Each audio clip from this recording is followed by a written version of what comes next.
Hello and welcome back to the Weekly Scroll. We were just chatting with Colin LaSwear, Ione's Beard. Wonderful guy. Makes wonderful games. Yeah, and we're going to talk about one of them real soon. Part of that, though, we're tweaking the show a little bit. We haven't really done a lot of Kickstart the Podcast lately, and we're not really going to keep doing that a ton. Maybe when Zemo comes around, we'll do that again. But we were spending like sometimes 45 plus minutes on that. We're going to switch it up to just, yeah. Well, God, fuck. Yeah, because doing that made me be like, well, now I buy this one. Yeah. We're going to switch it up a little bit and do something. We're just going to not really give a title. We're just going to spotlight something each week. We're each going to pick like maybe one or two things and just be like, hey, this is actually super fucking cool. Whether that's a bit of news, a new game coming out, something that, we physically got, literally could be fucking anything that has to do with tabletop role-playing games. We're just going to each pick one, maybe two things, talk about them real quick, and then get into what you guys actually want to hear, which is the fucking game. So, kicking that off, Hunter, let me kick over to... I'm kicking it off. You're kicking it. You're all forced to hear me talk now. Again, more. Look, so... Hey, first one, Batrachian Swamps. Okay. So I'm actually running a Bastards group right now, so I'm very, very stoked about this. Batrachian Swamps is the latest adventure for Bastards by Micah Anderson and Nature May. You can find it on Spearwitch. It is much bigger than Bastards. If you've seen Bastards previously, I don't know why I didn't bring it in the room with me. It's a much smaller book, so it is essentially a full-sized zine, which I'm shocked to see in the Bastard sphere. It is a hex crawl, a rather large hex crawl, and a dungeon. I'm going to be honest, I have not read super deep into it because I'm kind of hoping that someone else will run it for me so I can play it before I run it for my Bastards group. There we go. Look, tiny Bastards book, but regular size. Look how big it is. Where's my fucking Batrachian Swamps, dude? Batrachian Swamps, also just the name. I have, it's green, but I got the coaster and the sticker. Yeah. And I can't find the fucking zine. No idea. So funny. I brought the zine in here, and the coaster and the sticker are in the front of my... Well, look, together we have a full set. Yeah, so it was $16. It came with the coaster. Well, I pre-ordered it, so I don't know if it still comes with the coaster. Came with the coaster. So. Came with sticker. Well, sucks for y'all. Should have pre-ordered. But very cool. I'm really excited to go through this. I did read over the loot page, and it has that like very unique Bastards, like tongue-in-cheek, like semi-goofy... what the fuck Micah's is troll this? Stuff? Yeah, Micah's troll stuff. But he's so good at it. It's just so enjoyable. I'm really excited to go through it. So now, for those that did see the first, so we are the Adventure Archive, and within the Adventure Archive, we are the Weekly Scroll Podcast. But and now within the Weekly Scroll Podcast, we now have Creator Cut, which is creators actually coming onto the show to run their games or adventures. The first one we did was Micah running some Troika for us from his Hex Drive, but at the end he said that he would come on and run some Bastards when we want. So that's the same reason I haven't read Batrachian Swamps, because we can get Micah to come on and run Batrachian Swamps for us in Bastards. So I'm super down. I might push it back. Like my group's going to do a Tower Darkly next by John Davis, which is the next person we're going to talk about actually.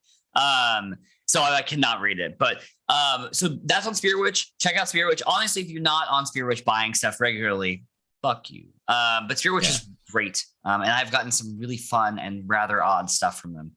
And I would buy it again. Yep. And the next one. The next one. Speaking of John Davis, as we just were, Helm. Helm is in print now. You can get Helm. I think we went over this. It might have been 6 or 7 episodes ago. It's hard to say. I've also missed a few episodes, so whenever we went through it, it's a great game. So good. It is up on Exalted right now. It is in stock. It's like $24, and you get Men at Arms, the Quartermaster, and the campaigns. That's not a lot of money for all 3 of these books. No. And it's a fun game. It's another one of those like your characters are going to die and they're going to be bad at stuff that they do, and it's going to be a bunch of fun while you do it. I'm really excited. I continue to enjoy the stuff that John Davis puts out. That's wonderful. Yeah, and the books came out really well. They look really good. Yeah, it's pretty much everything I wanted from a nice. physical. Yeah, it's everything I wanted from a physical helm release. And it's cool to actually have it in hand as well. For sure. So, yeah, that's my spotlight. That's Hunter's spotlight. Hunter spotlight. Well, not only that, we did. I did message you this. I don't know. I think you responded too. But while we were I was editing the. Oh, that's right. Yeah. This is a quick little preview for those that know. Well, editing, quote unquote. Well, we were getting the thumbnail situated for Creator Cuts 1 with Micah Anderson. I actually got a message from John that was like, hey, should have asked you before when you actually talked about the game. How would you guys feel about me coming on and running? And I was like, fuck yeah, I guess we're making Creator Cuts. Yeah, absolutely. So there's a very good, I mean, it is, there's not a specific date, but the plan is for John to come on and run Helm. And I think they've already picked an adventure they're going to run it in. I'm not going to say yet, but I know what it is. So that should be happening probably next month, I think, as long as we can get our schedules lined up. We'll probably actually be running this game on stream sooner than later. Let's go. We actually get to play in it, which is the whole point of Creator Cuts, is we get to play in the games of people that have been on the show. Micah being the first trifecta, where we have reviewed a game, interviewed them, and then actually had them run a game on the show. And John will be the second, where we've reviewed a game, interviewed them, and actually had them run their game on show. So, I mean, that's the dream for all TTRPG creators, is to get the TWS trifecta. So we're getting there. I mean, yeah, absolutely. Honestly, I think the dream for me is to actually just play a fucking game. Right. I get to play a little bit on Thursdays with Jason, so it works out. So at least you get something. So for my spotlight, there's been a ton of stuff over the past couple weeks, but something that just recently dropped that I do not think has been getting the attention it deserves, but looks cool as fuck, is called Carrion Lands from Gallant Knight Games. This is a dark fantasy survival horror role-playing game inspired by classic sword and sorcery literature, powered by an adventure gaming system. So it's the second I saw, first of all, this incredible logo design and everything, survival horror sword and sorcery, I was like, I don't care what it is, boom. But it's also Gallant Knight, who puts out some really, really good shit. A lot of Diego Nogueira stuff was on Gallant Knight for a long time. They did Tiny Dungeon and all the various versions of that. So they put out a lot of really, really good stuff. I think it's only been out for a couple of days, maybe just 2 or 3 days.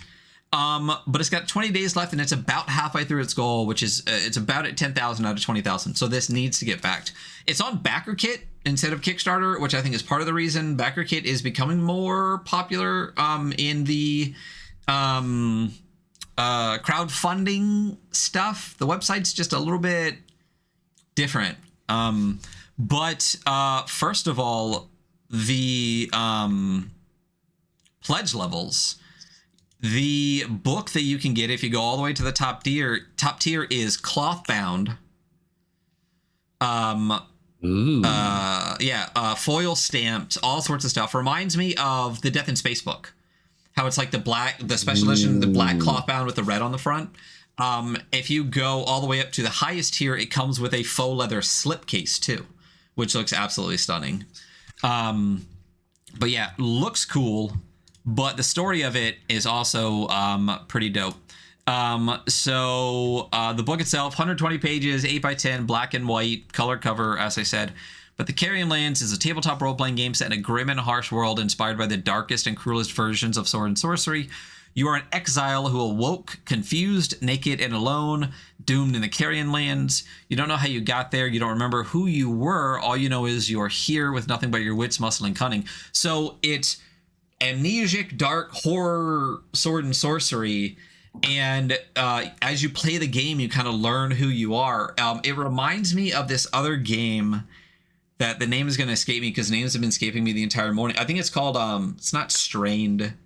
It's something like that, but that's the premise. It's just like this horror world where you basically wake up naked in a prison and you're the last of your species, and when you go out into the world, everything's fucked. Like even the fact that you don't have shoes on could immediately kill you.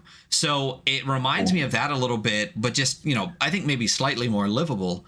But it looks just fucking dope. I'm really excited for it. Like I said, the book looks great. Gallant Knight puts out great stuff.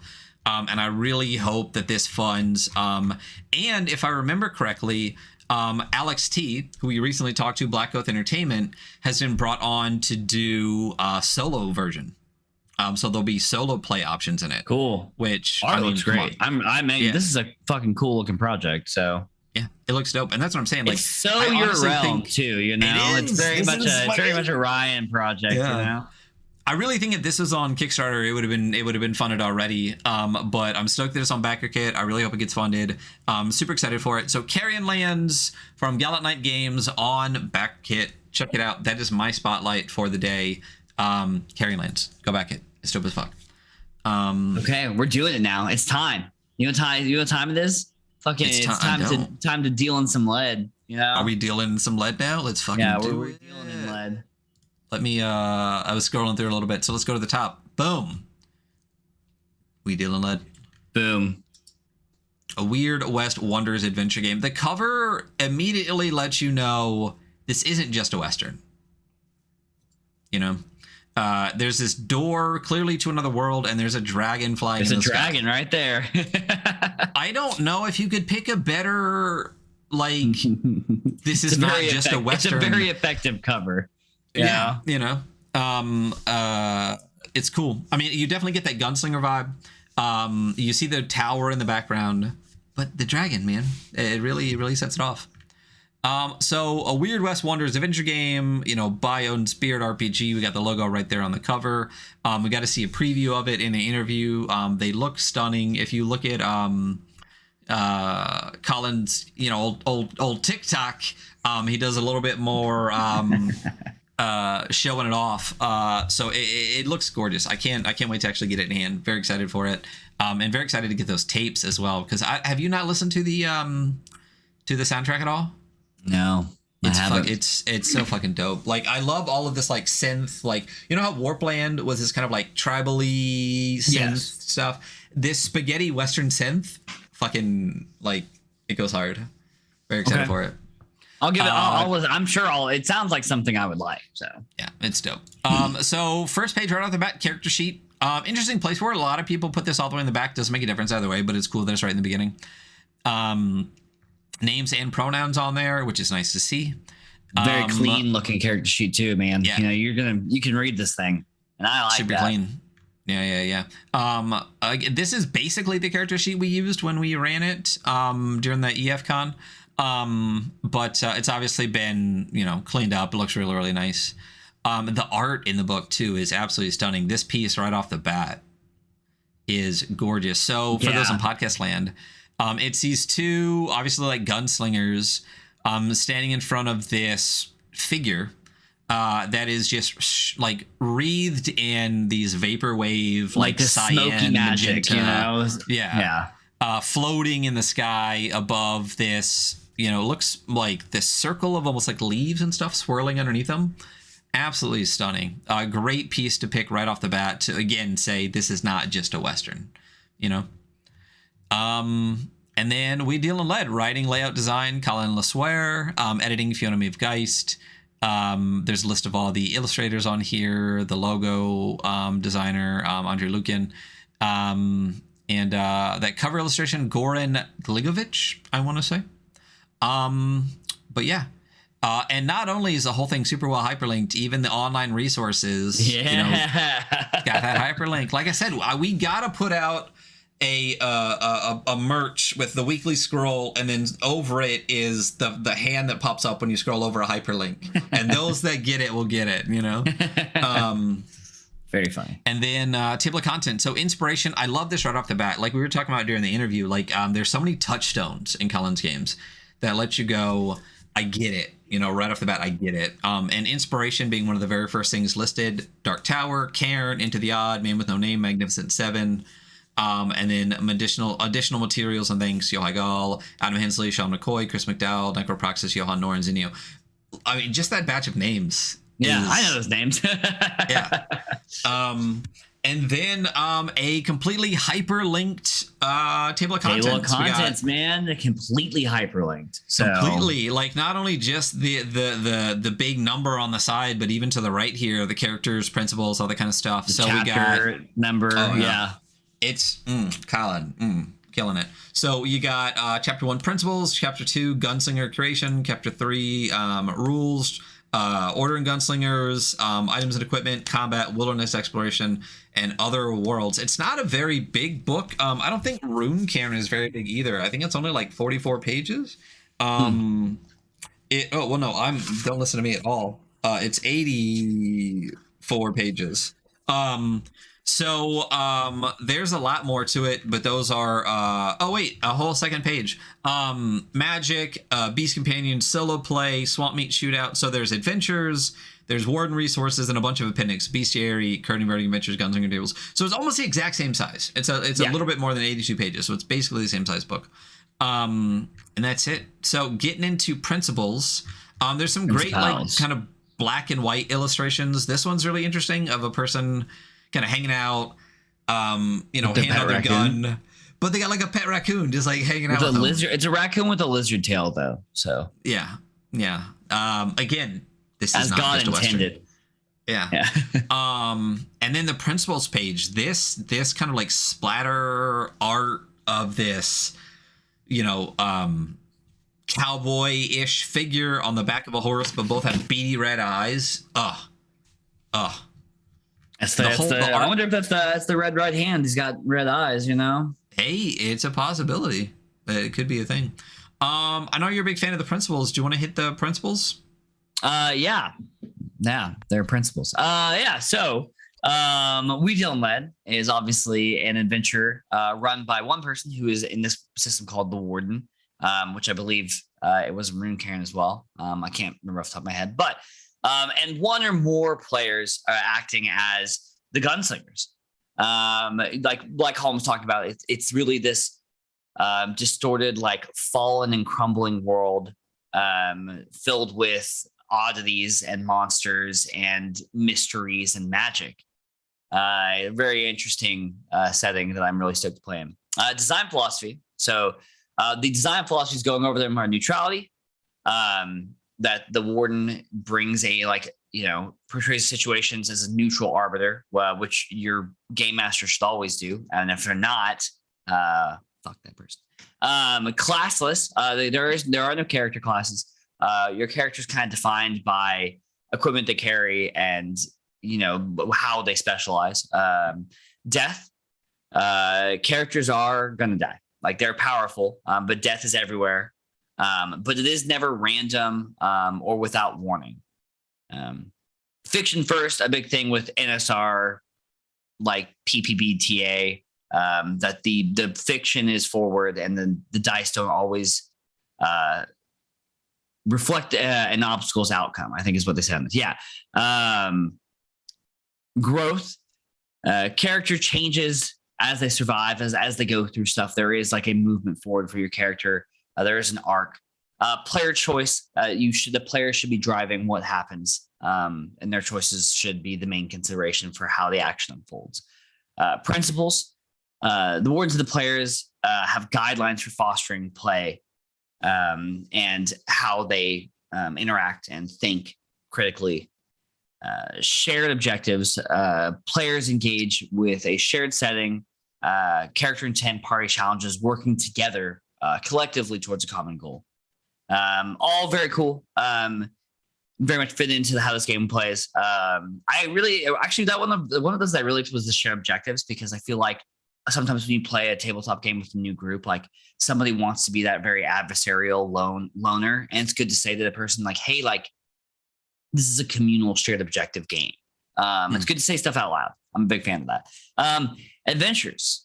What can the players expect? And some examples: defending a village, hunting a monstrous machine that's stealing children, protecting a caravan. You can put a weird twist on any of these. Protecting a caravan from like flying lizard apes that are attacking it, or a dragon, or whatever weird semi-dark monstrous shit you could think of. Content safety tools. So this is a Western, or it's Western adjacent. And there are inherently some negative themes and connotations that come along with that. And this game is not, those should be taken into consideration, but like this game is not for Nazis. So don't make this your weird white power fantasy game. And discuss with your group, like, you know, because these themes are within the Western genre, like where are we, what do we want to go over? What do we want to face? How do we want to talk about these things? But yeah, safety tools, read them, talk to your party. Principles for wardens. Information. You should be letting them provide useful information. You should be kind of like, well, that's the next one. I was about to say telegraphing difficulty, but that is actually under difficulty. Players don't roll dice to learn about their circumstances. Really great caveat there that we should all say. You don't need a perception check. You have eyes. For one, be helpful in directing your answering questions. Respond honestly. Describe consistently. And let them know they can ask questions to create that space. Preparation. The game roll is organic, malleable, and random.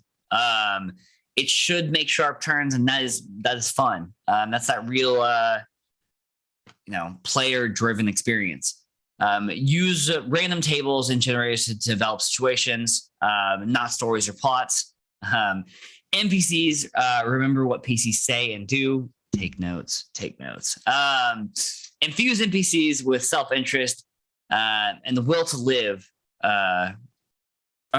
Self-interest and will to live into their personality. I was right. Yeah, I mean, listen, if I don't have it, I can't make them have it. You know what I mean?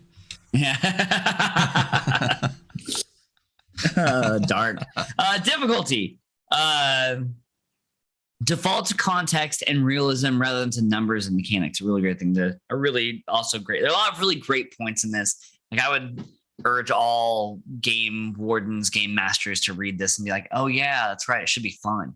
Who would have thunk a game should be fun? It's gotta be real, man. Life ain't fun.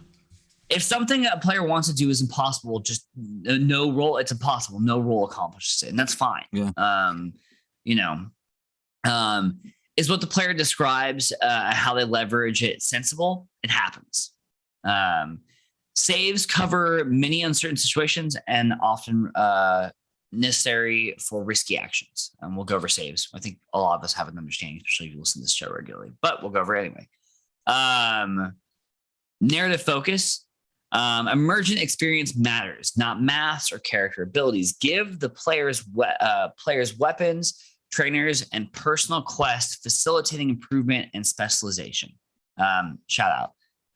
Pay attention to players' needs and wants, and then provide realistic opportunities. A bullet to the head kills you regardless of expensive gear and impressive training, because a gun is a gun is a gun. Gun is a gun. That's one of the things we loved in Frontier Scum. Like, unless it's a difficult shot, like if you shoot a gun, it hits. You don't even have to fucking roll. Guns hit. Like, it's a fucking gun. Like, you want to take over this next page for a second? Yeah. So this is principle. Is this more principles for wardens? Yeah. So this is just expanded principles. We're talking about danger. So the world has real risks, and you should telegraph serious dangers and put things in plain sight. So again, people aren't rolling for a bunch of stuff that you don't really need to roll for. The die of fate, occasionally you want an element of randomness. So at these times, roll 1d6. The rare less favors the players. 4 and more means bad luck for the PCs or allies. Treasure should be specific to the environment. Should always be highly valuable, usually bulky and rarely useful. Relics are a great way to do that. And then use treasure as a lure to exotic locations. People love money. Like, that's really all you have to do is be like, there's a lot of gold there and people are going to go places. And choice. We talked about choice a bunch. So provide a solid choice, forcing outcomes when the situation lulls. Use binary, so A or B questions. Collaborate, making a conversation, and ensure the PCs leave their mark. There's a great illustration here of a basically combat wheelchair, which is awesome. I love the diversity of the types of illustrations and stuff in here. It's fantastic. And then there is a whole page of principles for players, which, again, we talked about this. It's awesome to have principles of the world, warden, and players, so everyone understands that their specific role. So players should have agency, which means you don't ask only players what your character would do, but what you would do. Be creative in your intuition, items, and connections. Caution, pulling iron is a choice and rarely a wise one. Consider whether violence helps and try to stack the odds in your favor to retreat if you need to. Use teamwork. Don't really need to explain that. Planning, again, it's a deadly game, so plan. Like if you're the type of group that just wants to go, head first, that's fine. But how would you actually go up against a giant stone demon? Exploration, ask questions, listen to important things, and a lot of these games, there's not a ton of language, so what you do get from the warden is usually going to be helpful, so listen. And then take the warden's description without suspicion. If you're afraid you won't get information, that's on the warden. And there's no single right way forward. You should have ambition, so set goals. Expect nothing but your reputation and keep things moving forward and see what happens. Talking, treat NPCs as real people. And a lot of my games, people have entire conversations and then kill the NPC and never actually ask what their name is. Most people introduce themselves. Defeat. If one path leads to defeat, try another. Some obstacles can't be overcome. Think about what you're doing. But every defeat invites new opportunities and knowledge. So again, this is something that Colin's done in a lot of his games. It's the same thing that's in front of Runecairn and Warden Saga. So they're great. I wish a lot more games used that. I think that's a lot more helpful than what is an RPG? You roll dice and play a character. This is so much exponentially more helpful, I think, to beginner players, to new players. Yeah. Another really sick piece of art here of a red-eyed figure in front of this. This one is the Red Right Hand, named at the bottom. It literally says the Red Right Hand. Yeah. The Red Right Hand. Boom. They got a gun out, kind of pointing with those beady eyes, looking forward, looking all kind of, I don't know. It looks very lichy almost, but like cowboy. There's a lot of art in this book. This is another great shot. This was on the doorway to somewhere. Yeah, 2/3 of it is this, kind of desert ground that goes from this orange color, fades up to this tan color. And in the background is blue mountains on a blue sky, but it's nighttime blue with a moon above it. But right in the middle of all of that is this door that just clearly goes somewhere else with this lone figure kind of silhouetted walking towards it. Couldn't pick a more perfect illustration. I think we've said that 4 times, but it's a great illustration for what the game is. So fantastic. And then we're getting into the principles of the drifted world. Do you want this? Or you want me to keep going? I'll do that. Yeah. So principles of the drifted world. The world has moved on. Forces once immutable shift as space and time's borders thin. The old ways bubble up, trailed by chaos and madness. Most magical knowledge is lost, and the use of magic draws unwanted attention. Magic is wild and unpredictable, especially between worlds. The gunslingers, hard, coolest part. So hard. Once a symbol of order and feudal authority, few remain. Their guns remain a powerful sigil, marking them as gunslingers. Technology, broken and corrupted, remnants of the world that lay abandoned everywhere. Vast machinery stirs underground, driving reality's gears. The slip doors, gateways between worlds, some lost and others in plain sight, only open for the right hand. The right hand. Not the red right hand, just the right hand. I know what you're saying. Death. The clearing at the end of the path. Only a corpse may speak true prophecy. Death is but a door and may lead to other worlds than these. Shout out that quote. The gunslinger oath. I do not kill with my gun. They who kill with their gun have forgotten the face of their elder. I kill with my heart. Get it? It's not quite guns don't kill people, people kill people, but it kind of is. Look at. I think there's a Gunslinger's Oath in Dark Tower. Isn't there like a face of their father? I think is this like a variation of the Gunslinger Oath? It probably is. I'm gonna find it and I'm gonna shout it from the rooftops. Do it. You shout it. You jump in. So we're starting chapter 2, which is Gunslinger Creation. Another just fucking stunning full page piece of art with a great composition. So you're seeing kind of over the right shoulder of that previous figure in the combat wheelchair up in the top of like a valley. Taking a shot and blowing out a bridge, dropping rocks onto what is basically a purple worm in the valley. Again, over and over again saying this is not just a Western, which I fucking love. Like, it's dope.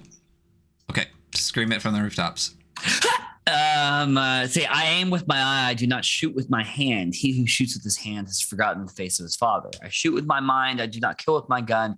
He who kills with his gun has forgotten the face of his father. Very close. So variation, which is distinctly different from the IP. Yeah, legally distinctly different. Legally distinctly different, but you get the idea. So getting into character creation. So this is pretty straightforward. I love when games give you numbered character creation. Yeah. It's fantastic. So first choose or roll your character's first and surname on page 82. Oh, hyperlinked. Here, I'll click it so you can see. Look at that. Hyperlink? I didn't even notice that. Baby. Oh my God. Killing the game. This is It's what all of them should be, but they're not, and that's why you get bonus points for it. So pick first name, surname, and pronouns. Next, choose or roll your background, which is on page 84, which is knowledge and potential skills. Number 3, roll your remaining traits. Number 4, decide whether they're from the drifted world or arrived through a slip door. Number 5, roll their age. And number 6, finally, choose or roll for your character's gun. So going into ability scores, I like the 3 scores. You got 3 scores, which you roll 3d6 on each 4, and then you can swap 2. Strength, dex, and heart. Strength is your brawn, prowess, and resistance. Dex is your agility, sneaking, and reflexes, and heart is your resolve, charm, and force of will. I can't think of heart without with our powers combined. What was it? I can't remember his name. Captain Planet. But you know what I'm talking about. Yeah, but what was the kid's name that had heart as his ring? There was Wheeler. He had the fire ring, remember? It doesn't matter. So you roll 3d6. You can swap any 2. And then gunslingers are more resilient than others in the drifted world. So you start with grit. You roll 2d6 for your starting grit, your capacity to endure and survive in a world that's moved on, not your health or fortitude. You get grit. And then for starting gear, you start with 12 inventory slots. So don't forget, this is a Karen hack, which is an into the odd hack. So inventory slots are important. They're more than just your inventory, you know? So you roll for your starting gear on page 86, determining your hat, armor, tools, etc. We'll get there. You see items and equipment on page 24, which we'll get to, for related armor, damage, and slots. So this is an ARMOUR system, armor. And then in addition, all gunslingers carry 3 days of rations, which take up 1 slot, a torch, which is 1 slot, and 3d6 lead, which is 1 slot. Lead is interesting and fun because we deal in it here. We do. And then gunslingers should not start with the full inventory. Consider collaborating over what to carry. Another great illustration. And then we get into a gunslinger example. Should we go through this example? I'm fine skipping it. If you need the example at home, hey, guess what? Buy the book. Buy the book. Read it. I'll even scroll slowly so you guys can pause on it if you're watching on the VOD. But it goes over their name, which is Amy. It goes over how they game about their name, description, stats, all sorts of stuff. Their armor, their grit, their starting gear, their hat, everything all picked out here, how many slots they have left and where they came from. And then it goes right into, it's even got a character art and a fully filled out character sheet. This is great. This is the usability that Colin puts in his games. Again, great for newer players without going, this is an RPG. It's such a great way that you roll that it's dice done. to make decisions. It's just fucking obviously, but love the way that it's really, really well laid out. We're huge fans of example of play, and an example of literally how a character is built is a great version of that example of play. So getting into the actual rules. Do you want to hop in this? Or you want me to keep going? Yeah, absolutely. So this is like we said, it's a 3 ability score. It is a Karen into the odd hack, which is great. Less ability scores. You're into the odd boy. I am the into the odd boy. I have my own personal into the odd hack. So yeah, it is strength, dexterity, and heart. They're going to be used all for saves in this game. Is what rolling dice is called.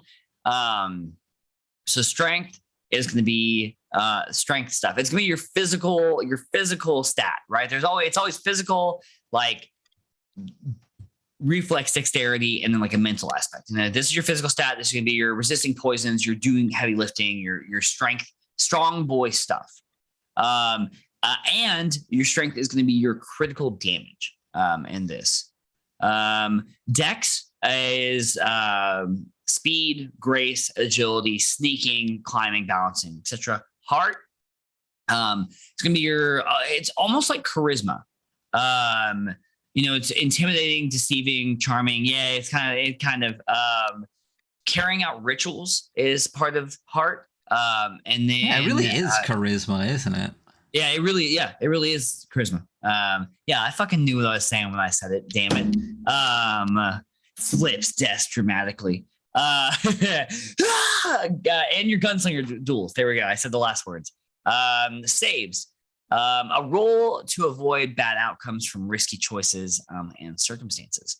You roll a d20, and this is a roll equal to or under. So the small distinction there is that it is equal to and under, not just under, because that is a thing. Right. 1 is always succeeds and 20 always fails. And in some situations, you can be given advantage or disadvantage. Which advantage is you roll 2, take the lowest, and then disadvantage is roll 2, take the highest. Y'all have heard me say this before 100 times, so many times. It is a D20 game, 5% of everything. Yeah, every 1 digit is 5%. You like the D20 systems. I do. I roll. I don't fucking know why, but roll under D20 is 100% my favorite thing.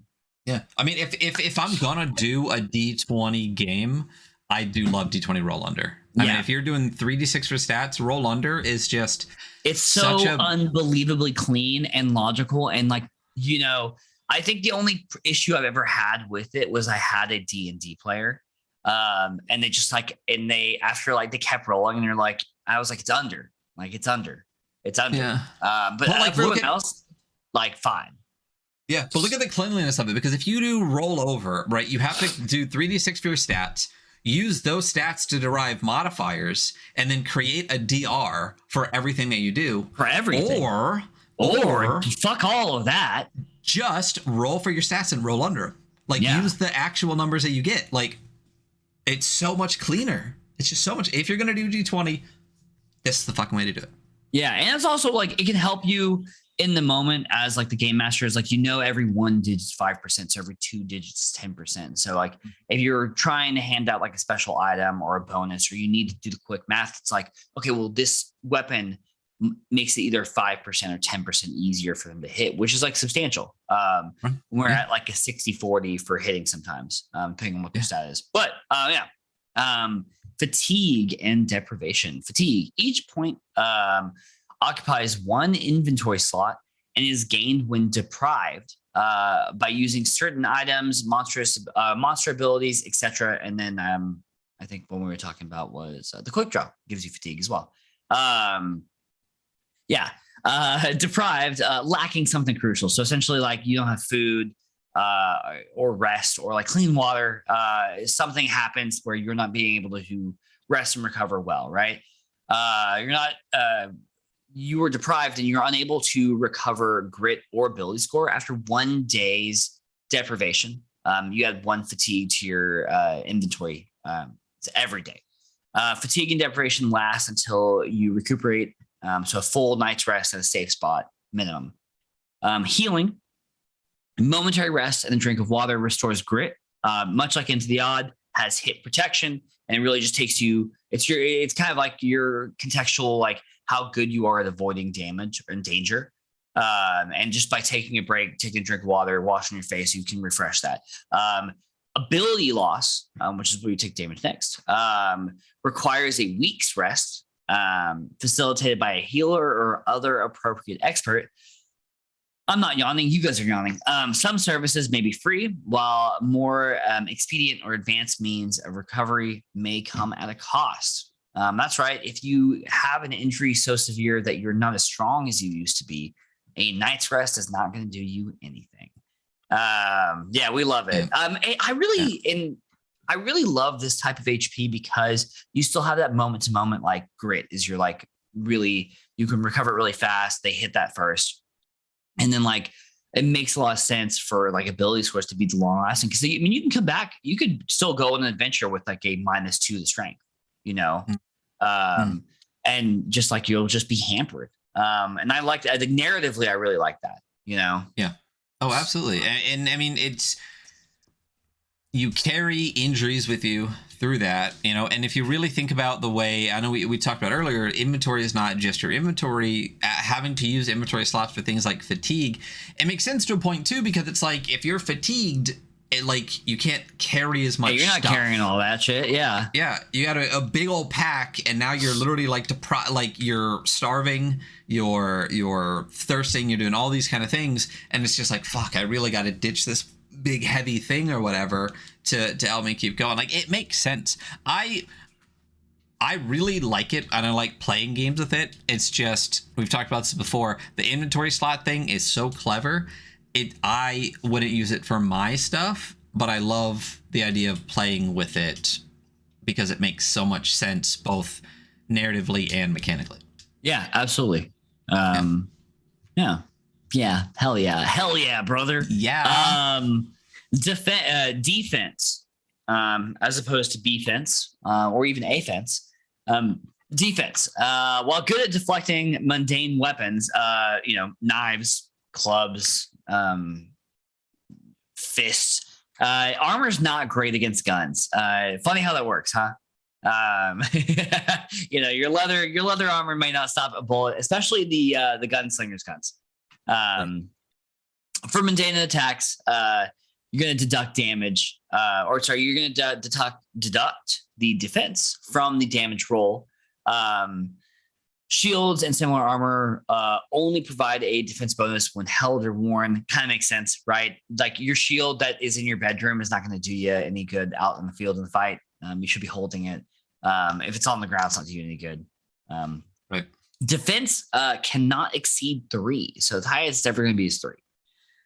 Guns fired by a gunslinger. Come on, man. Stop. I slept last night. No one here is tired. We're never sleeping on this podcast. I worked last night. No. I did not sleep at all. So guns fired by gunslingers or harriers impact grit directly, bypassing defense, which makes total sense. It's a gun. We should treat it I don't mind having guns in games. I do like it, especially in a situation like this, but I do not like when there are guns that don't act like guns. This is a gun that acts like a gun. Items, leather cuffs and helmets, etc., may provide additional benefits through use. There's an NPC reaction table, which we love. We love an NPC reaction table. I love when my characters walk up and they're like, what's going to happen? I'm like, fuck, I don't know either. Yeah. That's what makes it fun for the GMs too. You know what I mean? It is like, I will say that switching over to the NSR scene of play, where instead of every moment being mapped out, a lot of it's just random, and I'm rolling for reactions and I'm rolling to see what happens next. I'm like, oh fuck, I don't know what's going to happen. So fun. So yeah, it's considerably more fun. Cool. And then we have a what do they want table for NPC motives. And it's cool. It's a cool little nested table right here, like right under the reactions. Like just so you have it together. It's like, okay, cool. I'm gonna roll reaction. It's right here. It's like, okay, well, what do they want too? It's right there as well. Yeah. One thing I find interesting about this table is the D10 being all the way to the right instead of like starting on the left. Yeah, totally. Yeah, it's an interesting. It did take me a second the first time I looked at it. Yeah, it's just interesting. Not bad. It's just interesting. Yeah, I think I prefer it. I don't really care. So I like it on the other side, but it's still fine. Morals, morale. So enemies roll a heart save to avoid fleeing when taking their first casualty, because they're fucking living creatures, and watching your buddy die is going to make you in real life run away. I know we always harp on this. Just because it's such a trope for so long of tabletop games of just like, we're going to fight to the death. No one fights to the death. Armies will retreat if they take like a third of their like forces lost. They're gone, Mm-hmm. So yeah, morale uniquely affects your party. See Order of the Gunslingers on page 20, hyperlinked. Inventory. You start with 12 inventory slots, a satchel, with 8 slots, 1 slot for each hand, 2 slots for the upper body. So it's very much like a belt and like back strap and like situation. Empty the satchel doubles as a sleeping bag. Fuck yeah. I actually totally messed up the first time I read this. Most items occupy 1 slot, but half the small items don't occupy any. Lead occupies 1 slot without a bandolier or a similar accessory. Gotta have your bandolier, man. I mean, are you really a gunslinger if you don't have your fucking, Yeah. Bulky items occupy 2 slots and are awkward or difficult to carry. Anyone with a full inventory is reduced to 0 grit because you don't have the ability to avoid damage if you're packed, Your inventory dictates your maximum carry. Carts, mules, horses, and hirelings increase slots. Obviously, right? You have more bodies to carry things. Like, it's cool to have these rules written out. And I love reading POs when the rules are obvious. You're just like, you don't have to make a call on it though, but like, yeah, obviously it's how it works, right? But that means it's a well-made game. If you're reading the game and you understand the logic and everything's like, well, obviously within this logic, this works. It's a well-made game. Hirelings. We fucking love some hirelings. There are hirelings. I feel like this is maybe one of the most underutilized part of like modern tabletop games. Is like, why are you guys not paying for hirelings? Like, yeah. I get them all the time. Well, especially with the amount of money motherfuckers always have on them. Oh, I know. Like, you can buy towns and then they just like stick it in a bag and forget about it. Yeah. So you're gonna roll 3d6 for ability scores, d6 for grit. Simple weapon. You can like further flesh them out on page A2 with the character creation table. But yeah, like you have hirelings. They cost 1 to 3 lead daily, or a treasure share. So you can, whether or not you want to pay them one way or another, they're getting paid. Treasure and wealth. The most valuable currency is ammunition, lead, because we deal in it. Less common are gold pieces, normally mixed with base metals. Treasure is highly valuable, usually bulky and rarely useful. It can be a lure to exotic and even dangerous locations, often protected by intimidating foes. Villages, strongholds, and ports of call, barter, and trade based on goods, local rarity, and value. So your can of beans may be very typical in one area, and it might be the most luxurious food in another. Some more great art. Mm-hmm. Mm-hmm. I really like this like you're seeing between two hills and like the city rising. And it's a kind of weird city, right? Like it's almost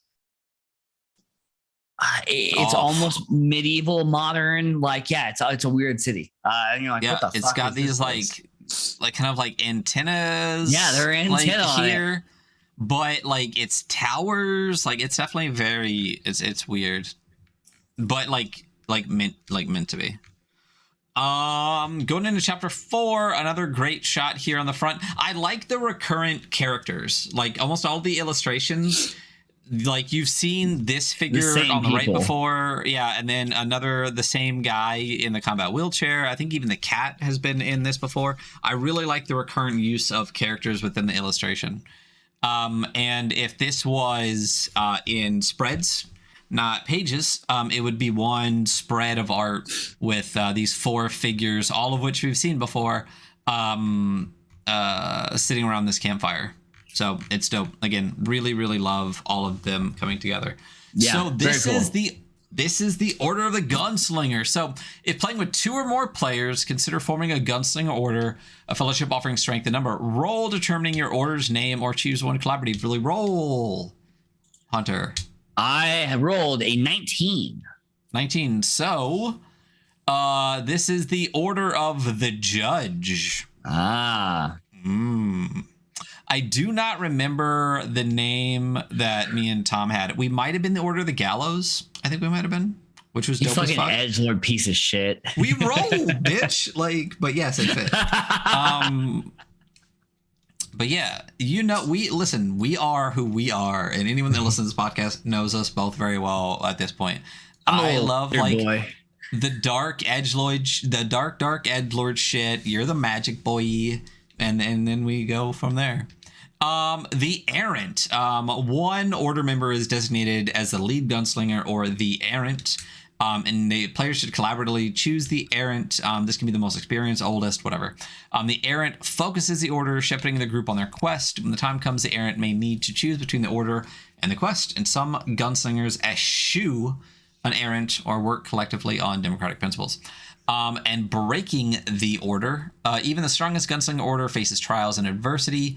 If the unthinkable happens, the order's fellowship is tested. When an order member dies or loses a gun, the Errant rolls a successful heart save, or the order is broken. For orders sans Errant, the highest heart gunslinger makes a save.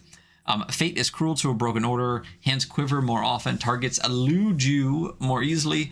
Members of a broken order have +2 penalty on shoot table rolls. I love this. So, Tom, spoiler alert. I'll let you pause. I'll move on. Tom died in our game at the very end. So if we were to continue, yeah, it would have been with a broken order. Because he couldn't keep it together and make that shot. Tom. Damn it, Tom. But yeah, anyway, a broken order is mended through unity and discovery. For example, the order forges a new gunslinger, defeats a major enemy, saves the gunslinger's life, etc., etc. After a significant event, the Errant may attempt to reforge the order with a heart save. Success restores the order, removes that +2 penalty. And some breaks, like from a sacrifice, which we'll get to in a second, cannot be mended. An entirely new order must be formed. The quest is what drives gunslingers forward, the goal propelling them through the drifted world. The quest is not an adventure or a campaign, but the gunslinger's life goal, and is what you strive for. The quest materializes during the gunslinger's forging, shaping their past, present, and future. There's a couple of quest ideas here. Locate and retrieve your elder's guns, hunt your elder's killers, slay the demon within you, those kind of things. Fulfilling your quest is a major achievement, often coming at the end of a gunslinger's life.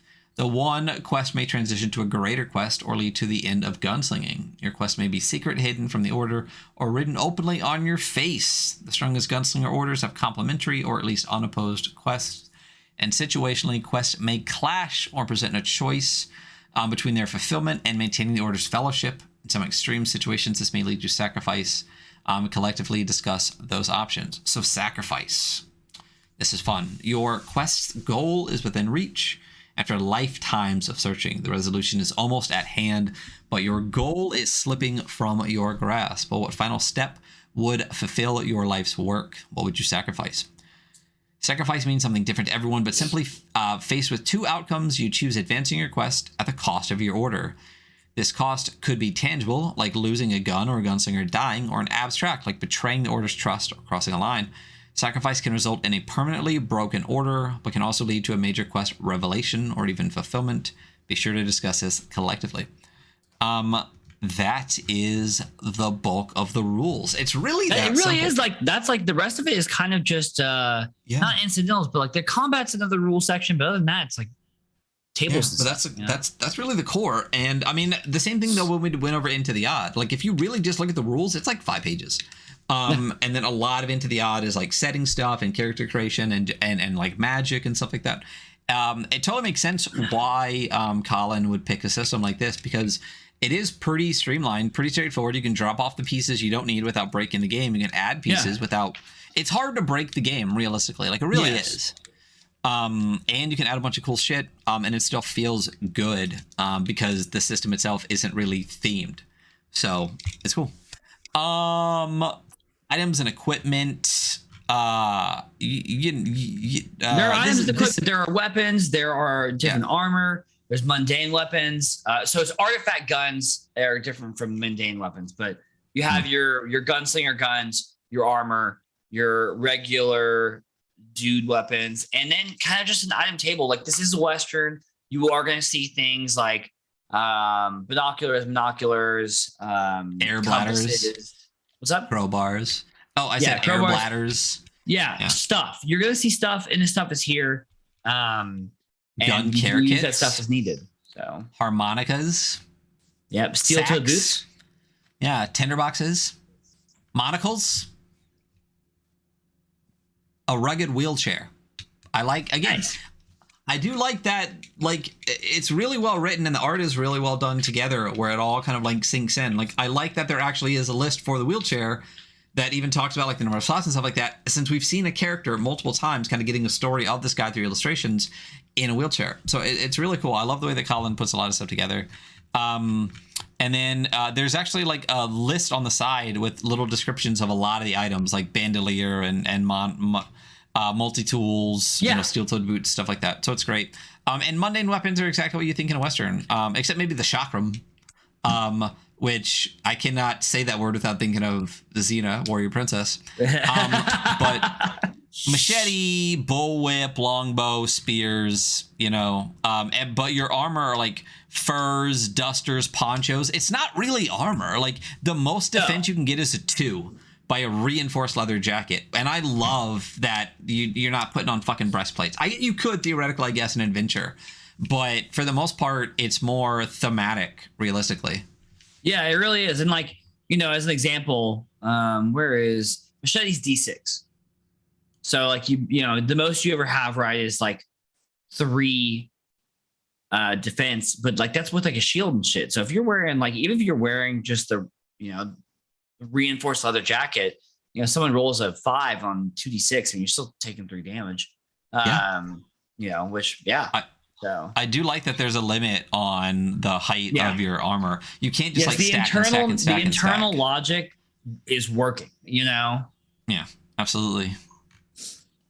The next section is combat. You want to hit combat? You want me to keep going? Wait, hold on. Am I too far down? I would say I don't want to pass. We have to talk about the mech bear, but that's next. Combat. Attacking and damage. Gun attacks bypass defense, hit grit directly, like we said.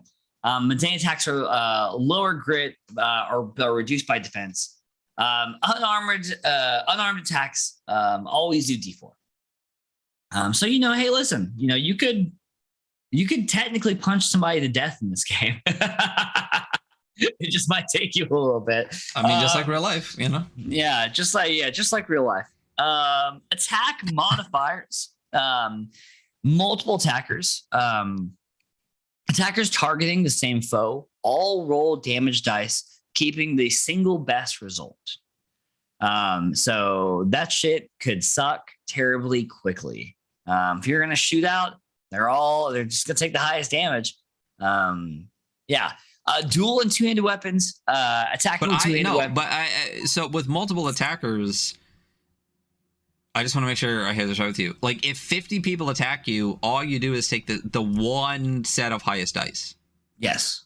Okay. Yeah. Okay. All right. Yeah. I just want to make sure that I got that right. Yeah. Yeah. Yeah. So you're gonna get hurt. Duel. But at least you're not getting hit 50 times, though. You know. Is that what it is? I would like. I see. So I read it and I interpreted it both ways. So I'm interested. So we actually, when we were playing, this came up. So like, if you if there's three, if you have three foes and they all shoot at you, you just take whichever one rolls the highest, and Perfect. That's the damage you take. Is just the one foe's highest roll as the total damage you take. Logically, I felt like that was the way it was supposed to work, but I also was like, wait, does that mean like they all hit for that? But logically, yeah. So it's gonna hurt. That person's going to hurt you. Duel and two-handed weapons. Attacking with two weapons or wielding a weapon two-handed grants damage advantage. That's right, damage advantage. Love damage advantage. We do love damage advantage. I just like saying it. Diminished attacks. That flows well. Attack from like a weak position, or at some sort of like disadvantage, diminishes like the damage. So it's a D4 damage. It's unarmed essentially, and that's actually an into the odd thing as well. Your damage lower is based on your situation. So if you're shooting through fog, it's not going to be the same. Enhanced attacks, like the opposite, right? You're from a favorable position. Something is aiding you, and you do enhanced damage, which is a D12. So if you're up really high with that sniper rifle and you have a perfect shot in clear day, you're doing D12, baby. Blast affects all targets in the noded area, rolling separately for each. Covers explosions to cleaving onslaughts to a meteorite impact. Really anything that has like an area of effect, right? Like a big cleave technically is an area of effect. If unsure how many affected targets, roll the related damage die for a result. So I actually think that's a really clean way to logic that out. You know, you're like, I'm not really sure how many people are going to hit. Well, it's a D6 damage die. So we roll a 6. It's like, well, 4. Well, 4 people got affected. And it's like, fuck yeah. Okay, cool. Thank you. Thanks for not making me just make a decision based on nothing. You know what? You know what I want to do at some point? This is a real quick non sequitur. I want to make a family tree of popular, like kind of OSR, NSR games, and then like all of the so like you could throw Into the Odd up there, and then just be like Cairn, and then from Cairn you can go to Rune Cairn, and we deal in lead, and just like see like Knave, and see how many games we know go from Knave, and how many hacks come from a Knave hack, and how many hacks come from an Into the Odd hack, and you could literally probably lay out like 50 fucking games and trace them all the way back to like 4 games. Yeah, and that'd be so fucking cool to see sometime. We should work on that. I mean, someone should. Someone should. No, we haven't. I have enough going on. Yeah, not us. You have enough going on as well. Not us. I'm an idea guy. You know. I think we're on dire strikes, right? Some weapons you are, yes, sir. Or enemies have a special ability that triggers when they roll max damage. So it's almost like it's almost like an exploding die, but not right. It's just when you roll max damage, you have an ability that triggers. Rounds. There are rounds in combat. You have actions in those rounds. In a fight, when timing rounds is helpful, it's 10 seconds of in-game time. And rounds are made up of turns. The actions you can take on your turn. On a turn, the character can move up to 40 feet and act once. Acting is doing a thing. Declare actions before rolling dice for risky actions. Roll a save. Ryan, stop making me yawn, bro. I honestly, I totally blame you. The warden telegraphs NPC actions. There are not secrets from the warden. The warden tells things. Some. Gunslingers act before opponents unless surprised. Where they act first with a successful dex save. So it's hard to surprise the gunslingers, which makes sense. Like the whole point is that you're powerful. You're a powerful member of an order of dark, like he said, like chivalric pseudo knights, pseudo Western knights. And facing off against another gunslinger, see Duels, page 31. And then we have this fucking piece of art, which slaps tremendously. It's the same crew we've been watching, fighting a steam mech bear. It's even got the lizard tail raccoon beside the absolutely the wheelchair, the combat wheelchair. I wonder if like the mech bear is a reference because there's like a in the Stephen King universe, right? There are guardians of like the Dark Tower and like of reality, and I think one of them is like a mech bear actually. Then I can only imagine this would be a reference. I think I might be wrong. It might not be a mech bear, but I'm almost certain it is. And this reminds me, I don't know if you watch. Do you watch the Love, Death, and Robots? I have seen a lot of it. Yeah. So in the third season, I still have to catch up on. I think there's a couple I've missing. There's one episode where there is like a giant fucking super mech bear. And it's like insane, like basically fucking nuclear power. This reminds me of it a little bit. But someone in chat just said Anti-Gravity Pajamas, great name. Yep, Mech Bear is in book 3 of Dark Tower. Yes. Yeah. It's so it's got to be a reference. Yeah. And this is a big fucking bear. Yeah. Like this dude comes up like it's hip. Sorry, what? I said the dude literally comes up to like the bear's hip. Yeah. It's literally like 2 metric dudes plus. Like it's an insane shot. Again, the illustrations in this are fucking awesome. Yeah. You want to keep going? You want to take over? Yeah, go for it. Back to gun. I get a lot of gunslinger sections. So this is gunslinging. The guns of gunslinger is nothing. A gunslinger is nothing without their gun, mostly handed down from elder to child. In the Drifted World, firearms are exceedingly rare, but a gunslingers called artifact guns or big iron, both of those are bolded, are even rarer and draw immediate action. Artifact guns stand apart from other firearms and craftsmanship materials, everything. Each is a relic imbued with ancient magical essence. You can see the relic section on page 47. No, we're only on page 30. And his magical weapon can hurt and kill those immune to mundane weapons. Additionally, once daily in combat, you can call upon the imbued essence, reinvigorating yourself and strengthening your resolve. So that's Steel Resolve. You draw Steel. This is bolded. You draw Resolve from the steel, channeling your will through your artifact gun. Regain your gun's damage die in grit with a successful heart save, +1 fatigue regardless of outcome. So I love this choice option here where you can use your once daily ability, reinvigorate yourself, but you always get fatigue. I love that.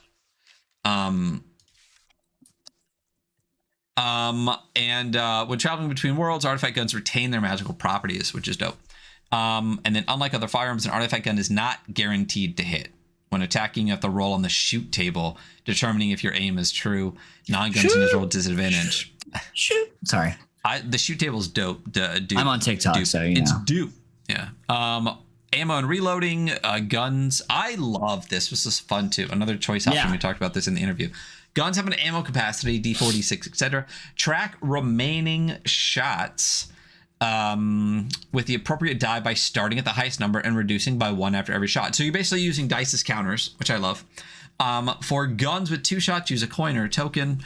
When no shots remain, reloading takes a turn.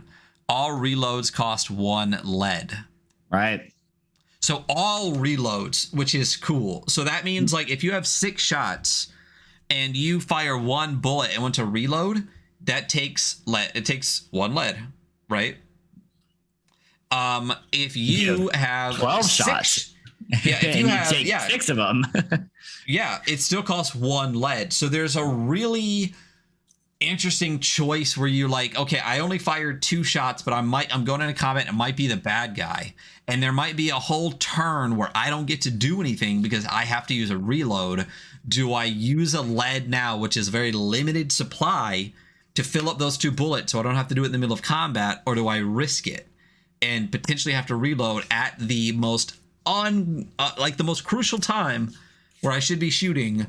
I'm instead reloading. It's a really fun like inventory choice mechanic, and I really, really, really love it. Yeah. Because technically, does it make real world reality sense that 12 bullets and 1 bullet would reload for the same amount? No. Is it a great fucking game mechanic though? Absolutely. Shooting. Guns are unpredictable, even in an inexperienced gunslinger's hand. When firing in the heat of combat, roll on the shoot table, which we'll get to in just a second. As a gunslinger, fellowship bonds influence how true your aim is and how cruel the fates are. There's a distance table here, which I like. Close, short, medium, and long. And I like the way that the distance is described. So close means you can smell someone's breath. Distance means you're in the same room or across the road. Medium means the next hill over, and long is across the valley. I like the more, what's the word I'm looking for? I like those descriptions better than like 10 feet, 30 feet, 50 feet. Yeah, absolutely. I think we've talked about this. Like, it's much easier to conceptualize. Like, it's close to you. It's like across a room from you. It's like down the street from you. I mean, it conceptualizes it much clearer. Yeah, it's how we describe things when we talk to people regularly. Yeah. And like we're like, I'm like, hey man, like by the way, it's over there. It's like 3.5 feet away from you. Exactly. I only say it sound like a smart ass, but I really say it's, hey, it's like right next to you on that desk across the room or whatever, exactly. So it's dope. So shoot table and misfire table are fun. So why don't you roll 2d6 is the shoot table. Why don't you go ahead and roll a 2d6? 7. So you would have got a graze, which is only d4 damage. Nice. If I misfired. Yeah. Well, so the other thing with the 2d6, since it's a roll under system and 1 is good, 20 is bad, it keeps consistent in here where low on the 2d6 is good, high is bad. So a 12 is actually the worst. And it's a misfire. Still 2d6. I rolled an 11, so. Oh, you damaged. Your gun is inoperable until repaired. That sucks. A damaged gun is repaired with a gun care kit, Yeah, which is on the list of stuff. But if you double 12, which statistically I don't know, but that would be shitty. Your gun explodes. You take your weapons damage, and your gun is just ruined. And that breaks your order. So it does. Yeah. So damaged gun is repaired, like you just had, a gun kit, and requires gun smithing. Quick draw, we've talked about that a couple of times. All gunslingers have the following special ability: usable at any time, but at the cost of 1 fatigue. When you quick draw, quicker than the eye, smoothly draw and fire in one motion. And then you have special attacks. Over time, you can attain expert proficiency. These are called special attacks. Each of these attacks takes a toll, which is a +1 fatigue. And they only require 1 roll on the shoot table. I like that basically all of your abilities that you get bonus-wise is fatigue. Yeah. Like, I like that there's, again, continuing with that choice options in the system.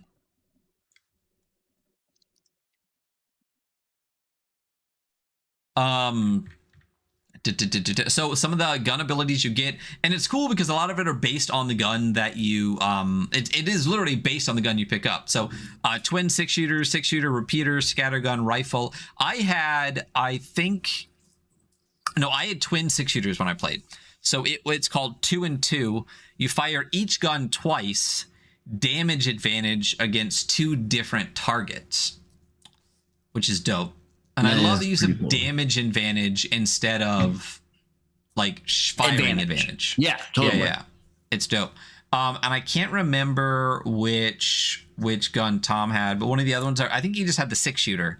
And that one's called Fan the Hammer. Use both hands to rapidly fire all 6 shots. And it's blast damage against up to 6 targets. But if you use that, that's 1 fatigue, and the next turn you have to reload, but it's 6 shots. Yeah.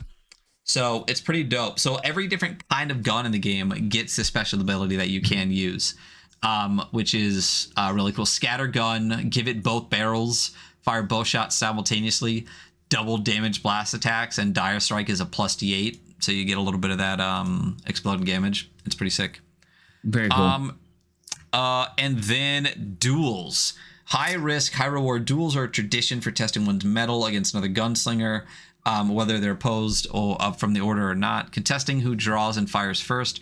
Each side rolls a heart save. I love that duels are a completely different mechanic than the rest of the game. Yeah. It should be too, because you shoot with your heart, right? Wasn't that a thing right in the beginning? Like you shoot yes, with. Absolutely. So why would you not roll heart, right? So a heart save, a gunslinger does not kill with their gun, but kills with their heart. It says it right there. If one side fails, winner hits. If both fail, both shots hit. If both succeed, yeah. If both succeed, the lowest roll hits. Highest heart hits in a tie. The duel directly damages strength, bypassing grit, and triggers a critical damage save. Rolling a 1 deals maximum damage, and when two groups face off, the errant or the lead gunslinger makes the group's heart save. I love this fucking mechanic. Like, it's so... Yeah, this is a good one. So good, and it's so very great clean too, you know. Oh, so clean. Literally, what was the other one that we did before? It was a Perplexing Ruins. Fallen. I was thinking about it. It's a little bit. It's more complicated than this. Again, I love that it's a completely separate mechanic. And it is more complicated. This is much cleaner, but fuck, I loved the Fallen mechanic though. Yeah. You had the logic through it, but you're just like, oh fuck. Yeah, it's great. But this is much easier to pick up and go. You know. Yeah. I feel like they are shooting for. I think they shoot for and accomplish the same kind of concept, though. You know what I mean? Like, they both are capturing this very different, specific type of like one-on-one thing. Yeah. They both do it in a kind of similar way. This one's just a little more streamlined, but both succeed very, very well. Do you want to pick up with gunsmithing?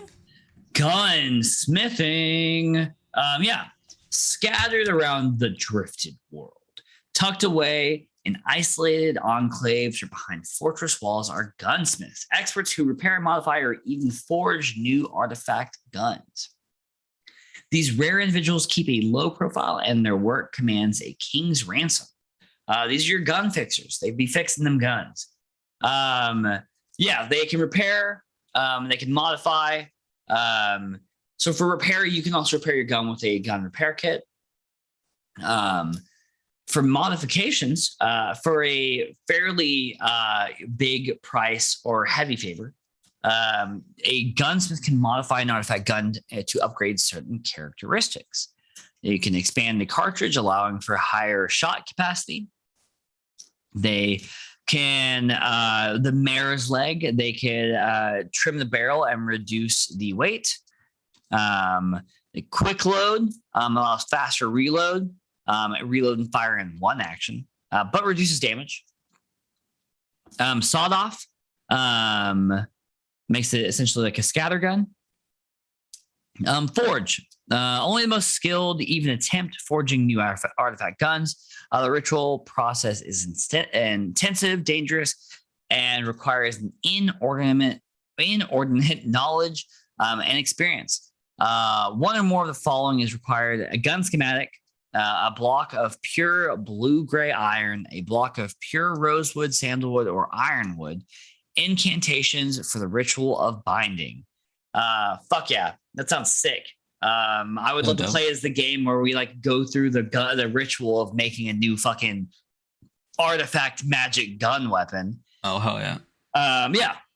And below you can see the gun modification table, which just gives you a little breakdown of what the modifications are / do.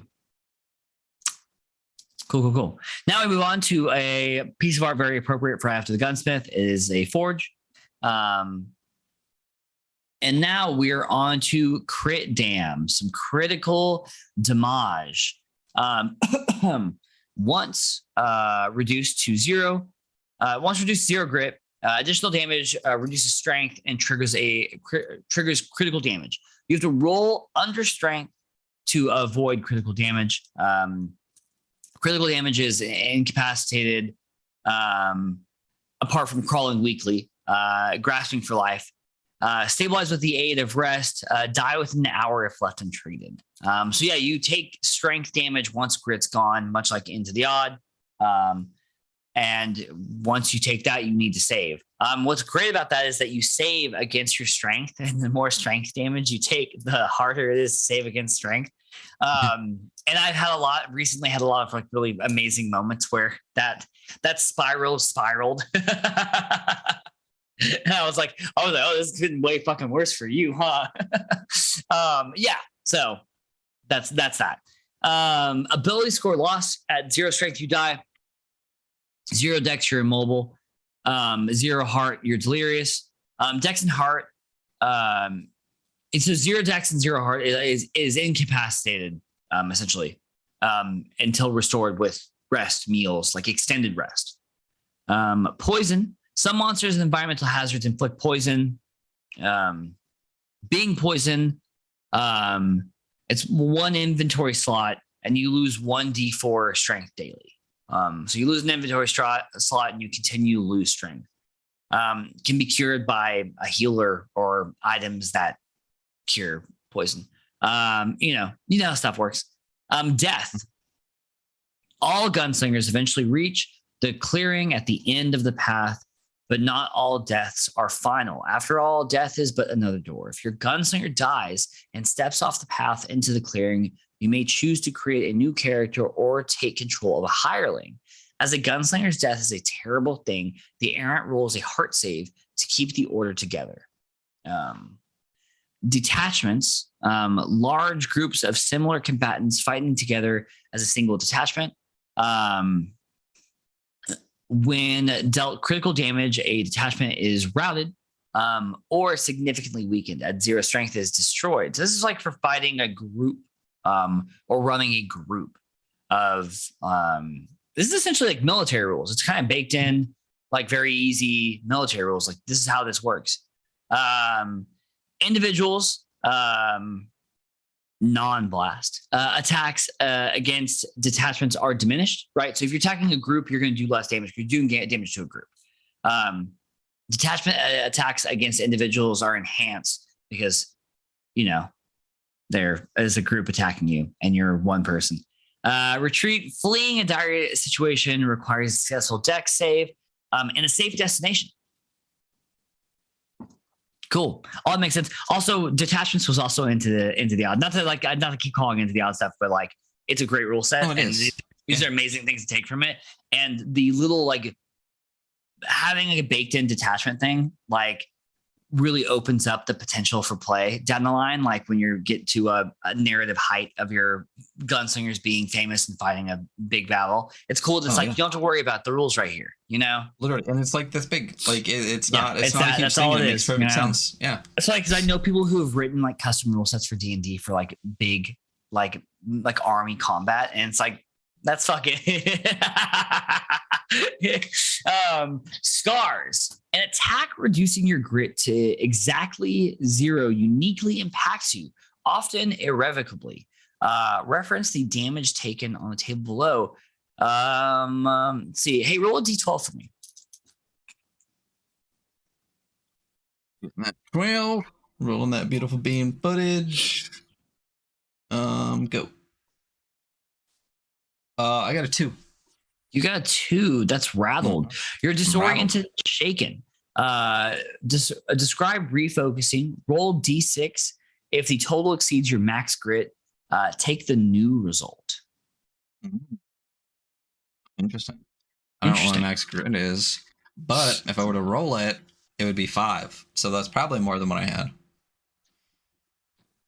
Cool. Interesting. Interesting. Yeah, there's some really good ones on here. Maimed, an eye or limb is severed, destroyed, or rendered useless. Warden's choice. Warden's choice. Yeah. Then with a successful heart save, gain D6 max heart.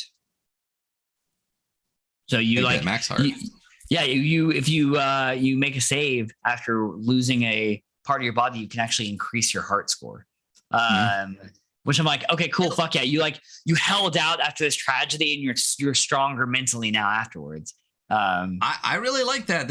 We've looked at a bunch of games that have this like quasi horizontal advancement system where like you actually get like Frontier Scum. The only real way to get better at something is to actually like either drop unconscious or like potentially drop unconscious or potentially die, and if you survive and roll in a certain area, you could actually get better. So very Dragon Ball Z. Yeah, because there's nothing here that's like you advance. You know what I mean?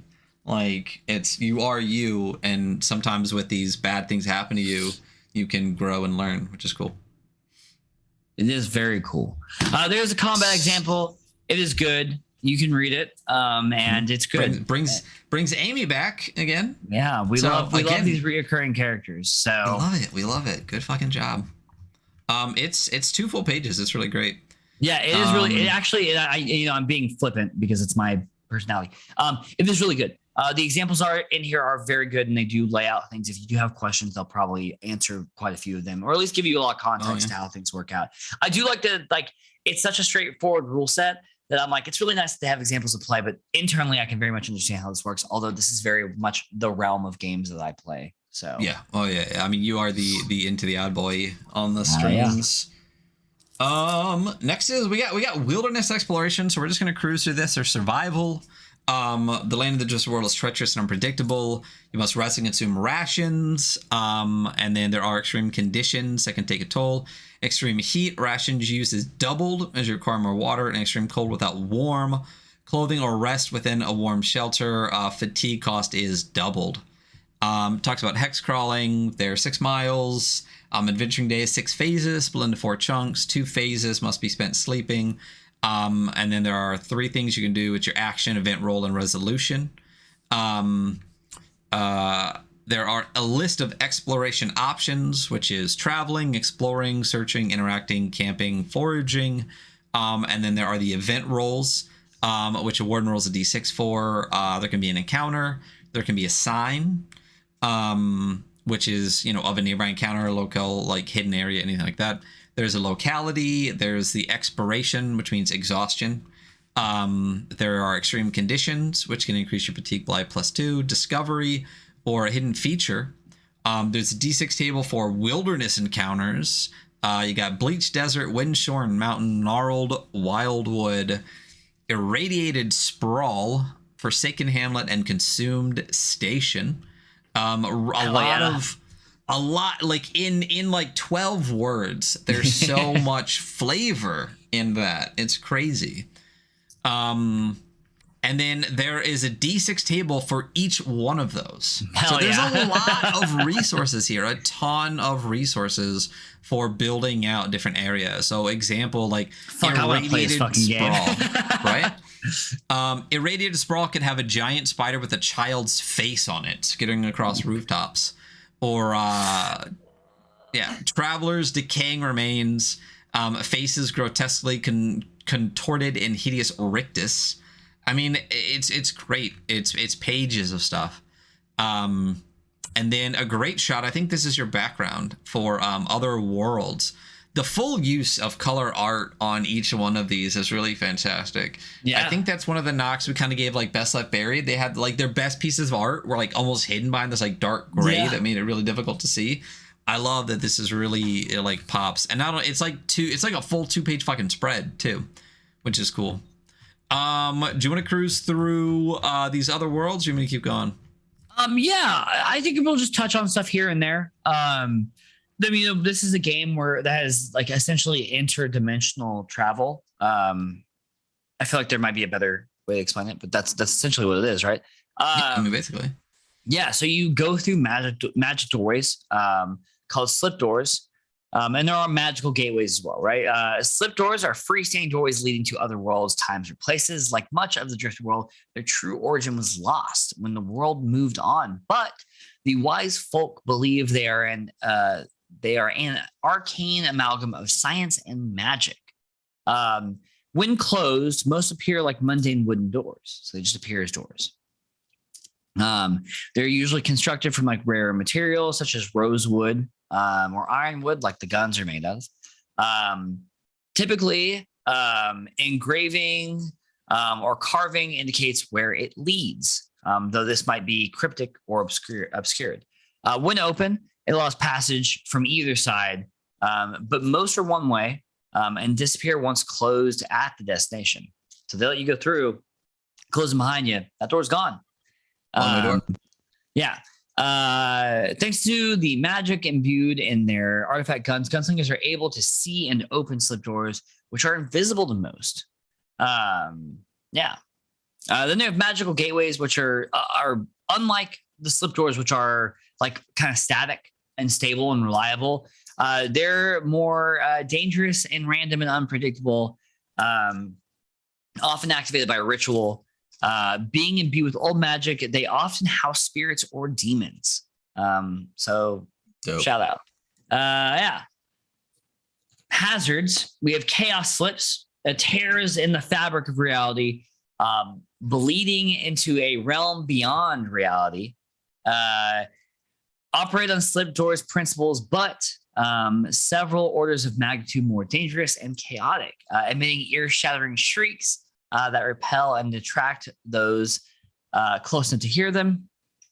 Strength save against temporary hearing loss, and heart save against moving closer. Hideous black tentacles burst forth to envelop and dismember any within short range. So your horror doors, your dark Cthulian, eldritch, dark realm doors. Or there's another Stephen King reference in there. I'm not gonna look up the name of it, but it's there. The Red Right Hand. You've seen Peaky Blinders, right? Yeah. The theme song for it. Yeah. Oh hell yeah. Yeah. That theme song is maybe one of the hardest theme songs I've ever heard in my entire life. Like so I didn't finish that show, but I'll go watch it right now just to right hand and like fuck yeah, dude. Well, fuck yeah. It's a great show. I think I only got through like 4 seasons and then just didn't feel like waiting. Honestly, actually, you know what is so funny, because we were a little bit touching on Into the Odd, that Peaky Blinders is an amazing Into the Odd game. It would be too, yeah. It is. It 100% is. Even the arc that they grow in, and like I could go on. Now, so spoken of in hushed tones among prentices as a boggart man, said to be an immortal gunslinger with white hair, red eyes, and a brown coat, and missing 2 fingers on his right hand, stalks the drifted world, killing. Sorry. Sorry, those of you who are listening to me young. Stalks the drifted world, killing every gunslinger he meets. So if you run into that man, he's drawing on you. The Eater outside. Something slithers through the spaces between worlds, consuming and growing out of focus of mundane existence. The Eater outside, a colossal entity, incrementally eroding the structure of reality. Wise folks say one day the Eater will topple the wheel. Sending all the world spinning into the void. Rarely discerns individual life, though some activities may draw unprecedented and obliterative attention. So yeah, this is the King in Black. Am I thinking? That's what I'm thinking of. I should reference things before I say them. I should look them up. But yeah, another really great kind of Dark Tower theme. There is the greater evil in the dark space between worlds, trying to topple the beams of reality and take over. Very cool. Like that's great father too, because there's something that's working against reality the entire time. Oh yeah, so dope. Traveling outside. Let's talk about the art. The art is very evocative of this like dark thing with its like eye. I think that's an eye, and then below it's like tentacles coming out of the water. Traveling outside the drifted worlds. Artifact guns maintain their magical properties. Lead is even rarer, but certain worlds contain suitable alternative ammunitions. A Revlak box is useful for gunslingers converting gold into lead. Traveling into the drifted worlds, magic behaves unpredictably, often with disastrous results. Gold coins have little value in small settlements, but great value in the cities. And that's that. Now we have chapter 9 magic, which is your background, Ryan. You want to take over? Sure. I'll take over the magic section from the magic boy. Yeah, I'm just a little, I can't stop yawning. Yeah. Organized and written magic and spellbooks no longer exist. The drifted world magic is obscure and a largely lost discipline. So we're talking about lost magic here. This definitely looks like a piece of Perplexing Ruins art right here. Reminds me of the cover of Tomb. Lost magic, other worlds, magic operates unpredictably in the drifted world, often disastrously or monstrously. So there's a table here of lost magic. It's another 2d6 table, lower, better. You want to roll 2d6 for me? I would love to roll 2d6 for you.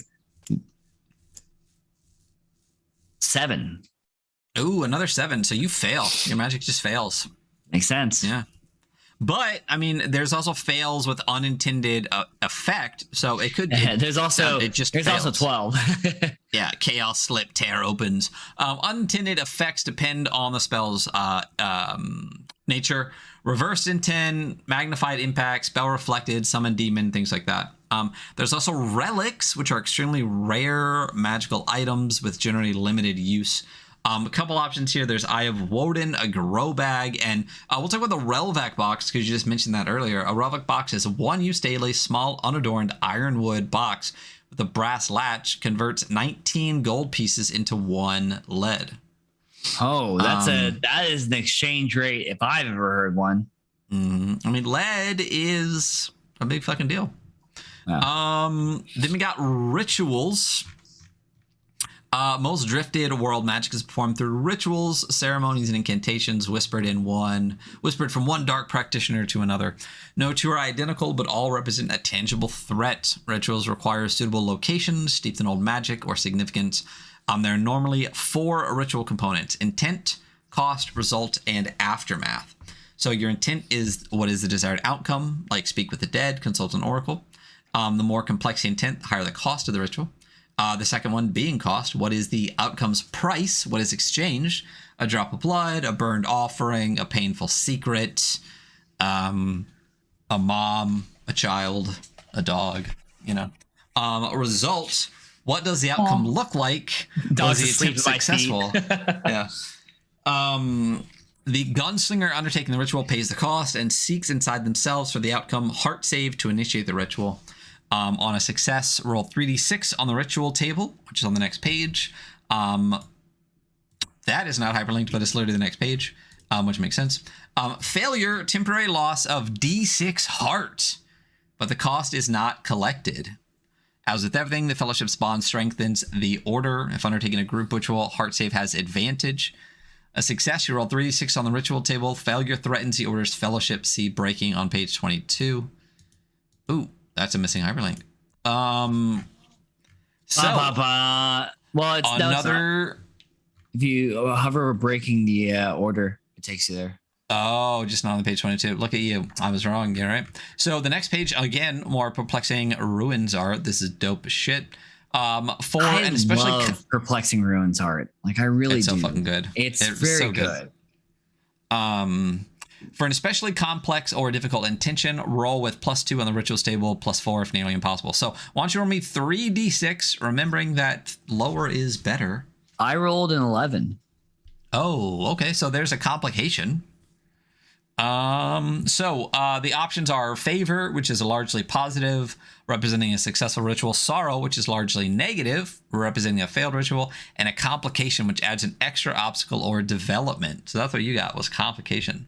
Nice. The ritual's intent influences the favor or sorrow's form. For instance, if seeking to confront an apparition haunting you, favor makes peace with it, and sorrow increases its aggression.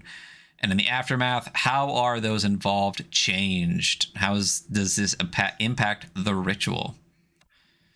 Chapter 10, Beast Companion. This is a really gorgeous illustration here. Yeah, again. It really is. Fuck yeah. Just rules for Beast Companion. I love it. Yeah. You want to take over those Beast Companions? I think this is pretty much, we can just kind of touch on it. Like you can have Beast Companions and there are rules for training them, how they work in combat. They do have their own grit, and attack, their death, As with any order member, a beast companion's death tests the fellowship. Even if the errant weathers the hardship, the bonded gunslinger feels the loss acutely. Heart save or forever lose D6 heart from the heartbreak. I just want to read that one part. I know it's just you read it and you're like, fuck it. I'm just imagining scenarios where my feelings are hurt. My imagination is hurting my own feelings right now. Another reason not to get a pet again, because they will die. No, Baldur's gonna live forever. He's asleep on the floor right now. You have a good-looking dog too. That's a gorgeous dog. Who, my dog? Yeah, it's a good-looking dog. Thanks. Yeah, it's dope. He came out of me. He's my son. But yeah, we don't need to read this a ton. Read the book. Yeah, there's a lot of animals. Here, and like there are different options, and like it's fun. They also, by the way, just so we know, the dog raccoon lizard tail hybrid is on there. It's on that list. So it's the first. It's the which first one is that? Is it the Bumbler? Yeah. Oh, the Bumbler, tough, squat, tenacious dog raccoon hybrid, attuned to detect agents of chaos, easily trained. Look at that. Feral cat, difficult to train. Feral cat, difficult to train. So fucking cats. There's a whole chapter on solo play rules, man. Gorgeous cover again too, just like at a crossroads. At the crossroads, so with sick. The guitar on his back. Very oh god, who is that guy? Not Muddy Waters. Was it Muddy Waters? Might have been someone else. Joey LaRusso or whatever. You know what I'm talking about? Crossroads, the movie. Okay, I'm gonna go on the same page. So going over the solo rules. Solo rules consist of one player acting as both the warden and the game master. So there is an emphasis on journaling, which is to chronicle your journey as a diary. Favor and sorrow. If an outcome is unclear, query the oracle. For a simple yes or no, or a straightforward check, roll D6 on favor or sorrow. Yeah, favor is positive, sorrow is negative, complication adds an extra one. So there is a favor or sorrow table. Guess what? It's 2d6, and lower is better. Consistency here, people. There's options for reading cards here, which gives you tarot as an option for what you can do on a D20 table. Oh, don't tell your parents. I know, right? And a sick piece of art here of a giant tombstone with a zombie-like creature coming out of it. But on a platter in front of them is a hand and a glass of, let's say, wine. This is very and a very like what's that place with the stones? Stonehenge. Yes. In the back idea, which is cool. I mean, Stonehenge does have stones. There are very many places that have stones. Yeah, there are stones in places. The adventure here, Swampwater Shootout. You know us. We don't read the adventures because you should. Yeah, you read the adventure, motherfucker. Yeah. Yeah. After you buy the book, you should buy it at buyownsbeardrpg.com. It's cool. There's a lot of stuff to it. Even just on this shot right here, I love this. We're not going to read it a lot, so don't get stuck on it.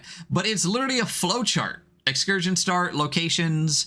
Did you meet the NPC? Yes, no. Roll 2d6 reaction. Are you fighting? Yes, no. It's a great way to really lay out the entire thing. It's pretty cool.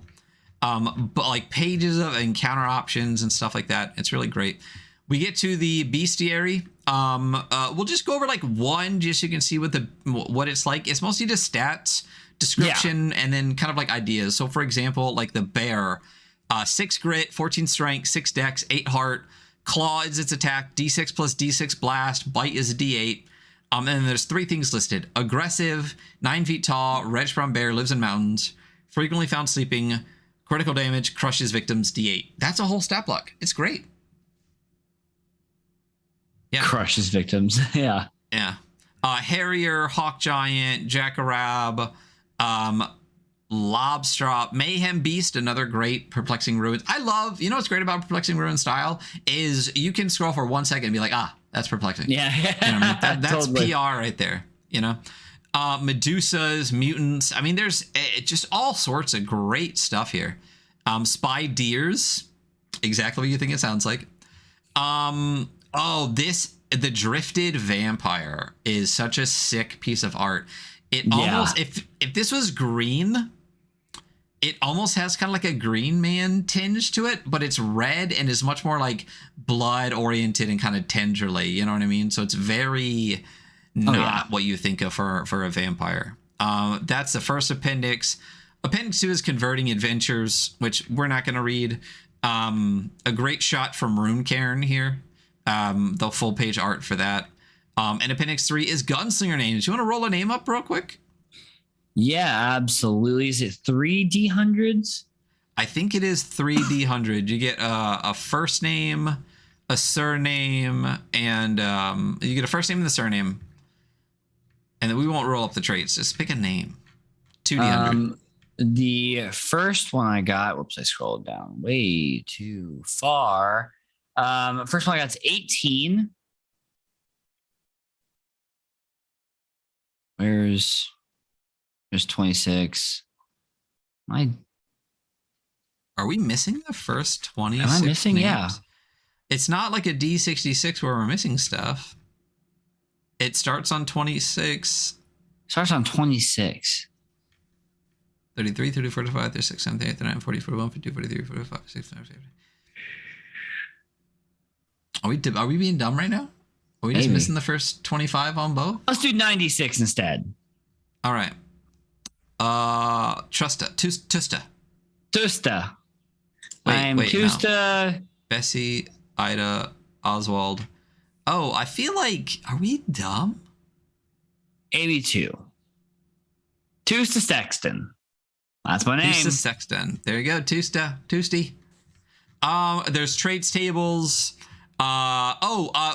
These are fun though. Roll for your gun and hat. So roll a D6 for your gun. I got 2. So you got a 6-shooter.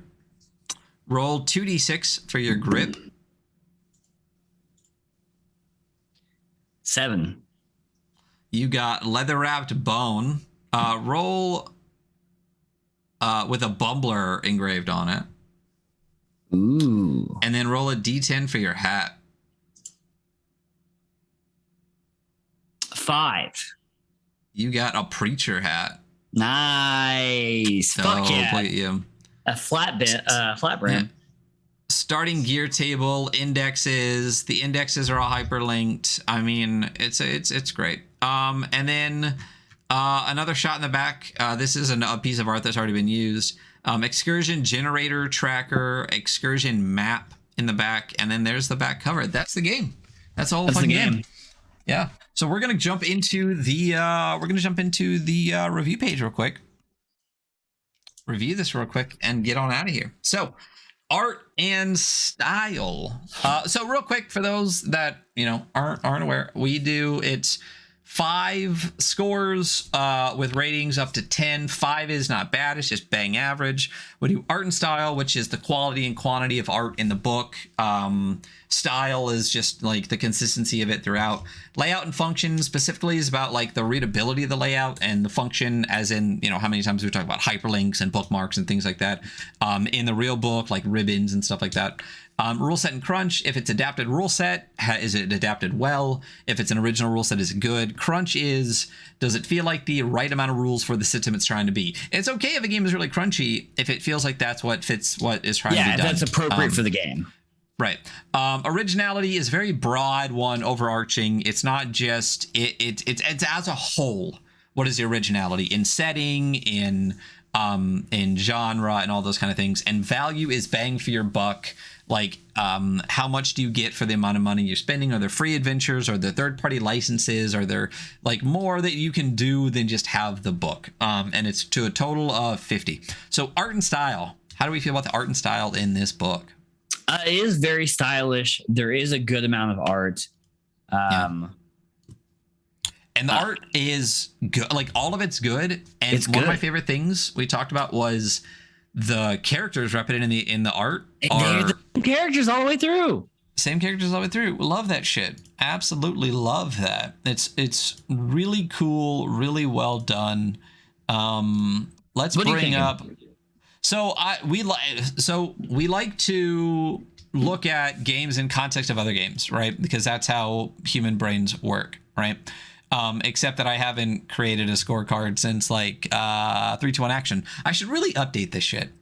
When I look at games we have previously gone over and I think of it, I think right around I mean, it's different than Into the Odd because Into the Odd is a lot more kind of abstract with their art. It's much more stylistic. Right. Red Giant was a 7. Nova was Gun and Slinger was an 8. This kind of, what did we give Runecairn? Like a 6. I think it's got more, because a lot of Runecairn was public domain art that was kind of adapted. Right. This is all looks like clean, fresh art. You know, with sorry, PR what we give Runecairn?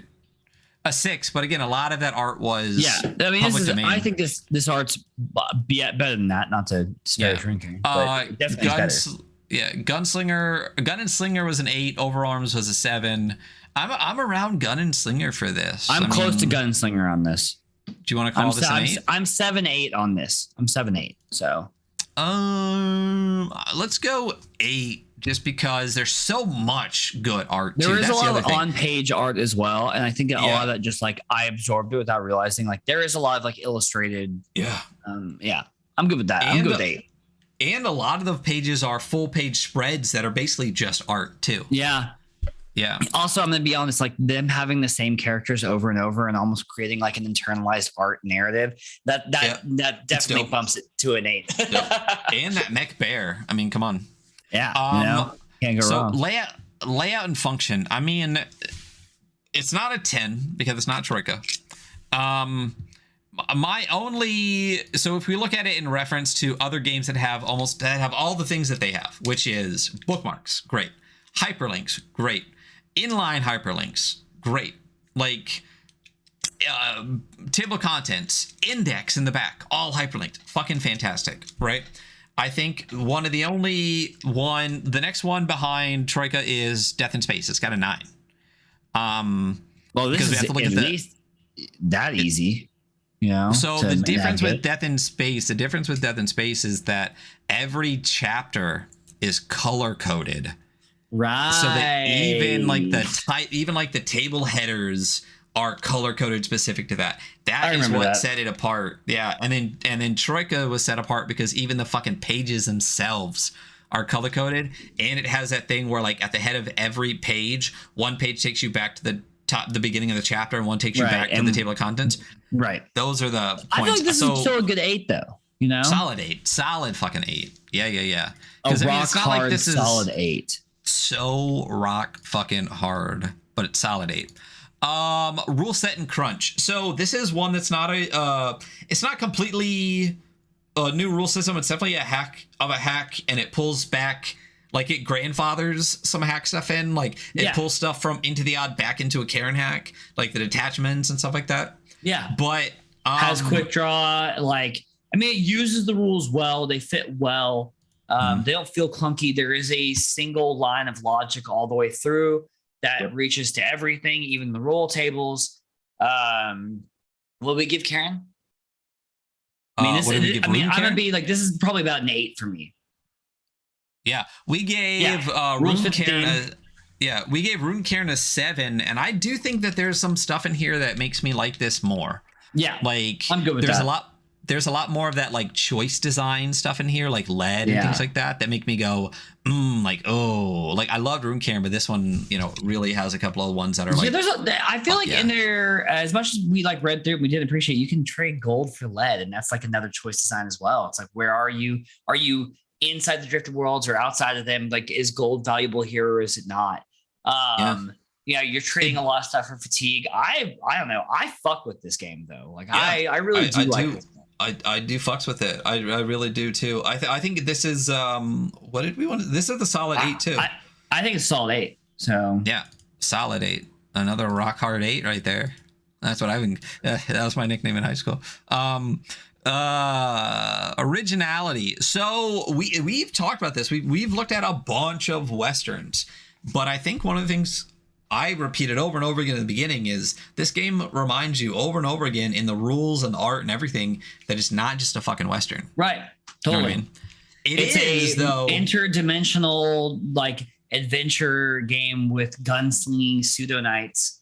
Like, yeah, is it based off of a medium level popularity, like series of novels? Absolutely. But like a lot of stuff is. And if you wanted to play in that setting, you really don't. I mean, other than gun and slinger, which I love, but is also more limited and different. Like this really opens up that door, and you could. There's a lot of potential to make this kind of whatever you want. Like you don't really need to dimensional travel to play this game, and you can still have your fantasy gunslinger game. Yeah.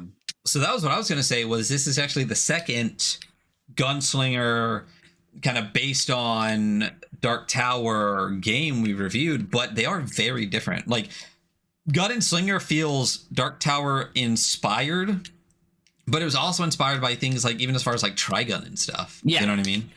This one is much more like Dark Tower than Dark Tower inspired. Yeah, you know what I mean? It really, which is dope. But also like you really said, is.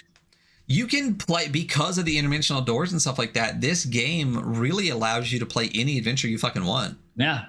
Like literally anything. You can play, you could go to space, you can go to whatever and still be these gunslingers. You could be an order of gunslinger knights fighting for a kingdom that's trying to stave off the darkness, you know? You absolutely could.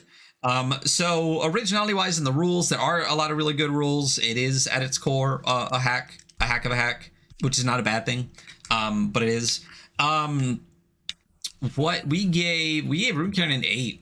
Really dug the like just 2-player variant, the Viking aspect of it, because there's not a ton of like a lot of the Viking games out there are like combat games. It feels like 5e Vikings. You know what I mean? Runecairn is different in that it's like post Ragnarok, more exploration. Really looked at Vikings more, I want to say like less like Vikings, the fucking TV show, and more like Vikings, the actual historical people. Right. You know? Yeah. What are your thoughts on the originality? What are you thinking? Overall? Give me a number. You're thinking. Tell me, bro. Come on. What is it, Ryan? So we gave Gun and Slinger an 8 for this, for like a very similar kind of. The difference too, though, was the Gun and Slinger's mechanics were literally basically like fucking blackjack. It was a very interesting game because you played with like cards instead of dice. I'm between a 7 and an 8 for this. I think I'm leaning towards a 7 for this. Yeah, I think 7 sounds good for this. Yeah. And then so value wise, if we go to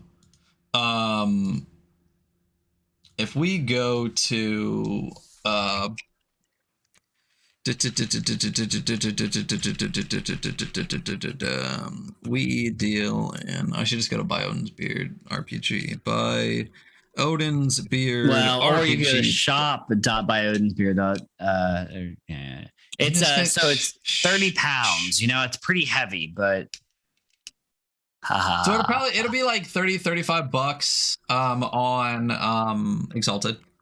Yeah. When it gets here. Which for a hardback book that's like 80 something pages, $30 to $35 is about industry standard. Yeah. Right. As an adventure, comes with a bunch of roll tables, like really pushes that whole like self-generating, like random narrative, essentially, you know, that emergent gameplay. What is the PDF cost on Itch? It's 10 pounds, so let's just call it $10. Normal, standard, average for that. But the especially when you pre-ordered, I got the soundtrack with it, which is dope as fuck, and now you can get the tape with it, which love the cassettes are coming back.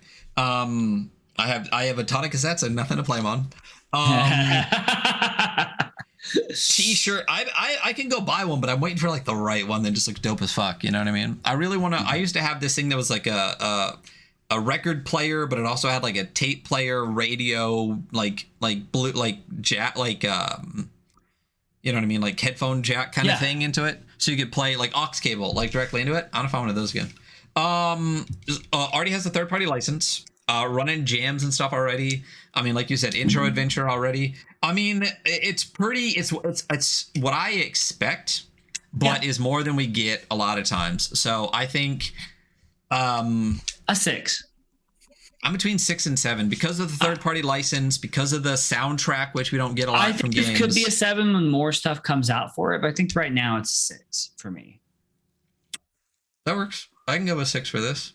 I don't know. So the only thing I do say is the soundtrack does add a lot to it. I mean, and it's a decent-sized soundtrack that comes with the book. I mean, it's. I mean, that definitely adds a lot of atmosphere to it. It's fair, you know. So, so if I buy the book right now, the soundtrack comes with it. Does it? Let's see. Let's click on it. Well, the cassette's separate. So the cassette's a separate purchase. The cassette is separate, but I'm pretty sure if you buy the PDF on itch, it does come with the soundtrack. Okay, so 7.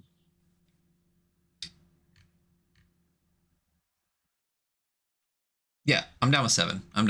Cool. 7. So lots of 8s and 7s here. Consistency is key. Yeah. So if we go 88877, let's bring up the old calculator. 8 plus 8 plus 8 plus 7 plus 7. That's going to give us a 38. 38. Respectable. It's the same. I think 38 is probably the most common score. Gun and Slinger had a 38.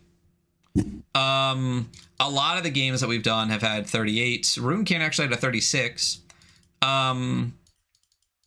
But solid game. And this is one of those ones like the hidden score number is like how bad do you want to play this fucking game? Yeah. I definitely want to play this game pretty bad. So yeah, this is like a solid 9 for me, like easily. This would be, especially since we just ran Frontier Scum kind of in that Western mode. This would be a great one to tack on right after and run the adventure too. So there's definitely a chance we're going to see this on stream at some point. But very cool game. Super fun. It was great to talk to Colin again. Bione's Beard RPG on itch and on their website bionesbeard.com. We are the Weekly Scroll Podcast. We are the.weekly.scroll on Instagram. I promise at some point I will update it. We are the Adventure Archive on YouTube. We just recently hit 500 subs. Woo! Which is dope. We unlock like stuff, like there's more things we can post and stuff like that, which is cool. And we are weekly_scroll on Twitter, which is probably the best place to find us talking stuff and where you're going to get most updated news. App. Boom. There we go. Yay. Elon, fuck. And that's it. Again, I'm Ryan. That's Hunter. We are the Weekly Scroll Podcast. Thank you so much for listening. Hunter, you're the shit. We will see each other next week. Do we know what's happening next week? Let me pull up the calendar. Oh yeah, we've only been doing this for over a year, and we just started using our actual calendar. I think next week is marching order, isn't it? It is. Yeah, we are going to be talking to the gents from Crumbling Keep in the morning, and then going over marching order in the evening. You said you were going to get back to me if you were free. Yes. Hunter will get back to me. But that's where we're going to go. We're talking to Crumbling Keep and then going over a marching order. And they are actually going to be dropping a new project, I think at the beginning of this week, on Indiegogo, for a new expansion to marching order. So that should be really fun. But that's all I got. You guys have a wonderful day. Hunter, farewell. Look at your beautiful face. Goodbye, everybody. Bye.